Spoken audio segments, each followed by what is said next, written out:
Hello viewers, अस्सलाम वालेकुम। आप सुन रहे हैं दी डेली पोस्ट पाकिस्तान।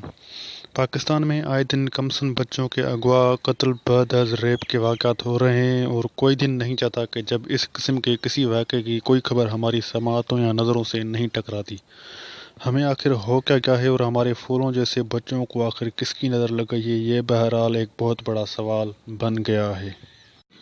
अभी पिछले ज़ख्म ही नहीं भरते कि ज़ालिम हमें नया ज़ख्म मार देते हैं। अभी कुछ दिन पहले ही जब खबर सुनी थी कि फूलों जैसी बच्ची हुस्नूर नौशहरा से अगवा हुई है, तो यही दिल से दुआ निकली कि अल्लाह उसे खैर व आफियत से घर वालों को वापस दिलाए। लेकिन अभी पता चला कि उसको रेप करके कत्ल कर दिया गया और उसकी लाश कहीं फेंक दी गई।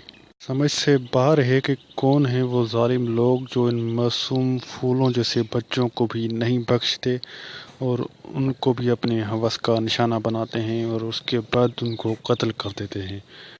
सुना था कि अमेरिका में कुछ अर्सा पहले एक बच्ची का अगवा हुआ और उसके कुछ दिनों बाद उसका कत्ल करके फेंक दिया गया था।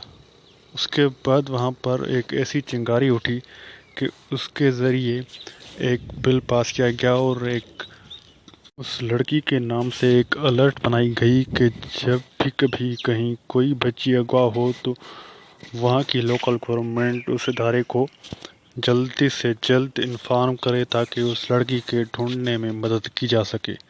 उसके बाद से लेकर कई बच्चियों की ज़िंदगी बचाई गई और जो भी लड़कियां अगवा हो गईं उनको उस कानून के सिस्टम के तहत जो है वापस लाया गया।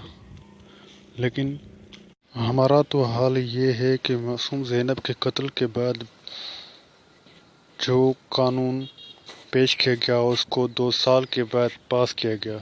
हालांकि उसके बरक्स आर्मी एक्ट में तरमीम सिर्फ 10 मिनट में मंजूर हो गई। यही साबित करता है कि हमारी तरजीहात क्या हैं, हमारे बच्चे हमारे लिए कितनी अहमियत रखते हैं।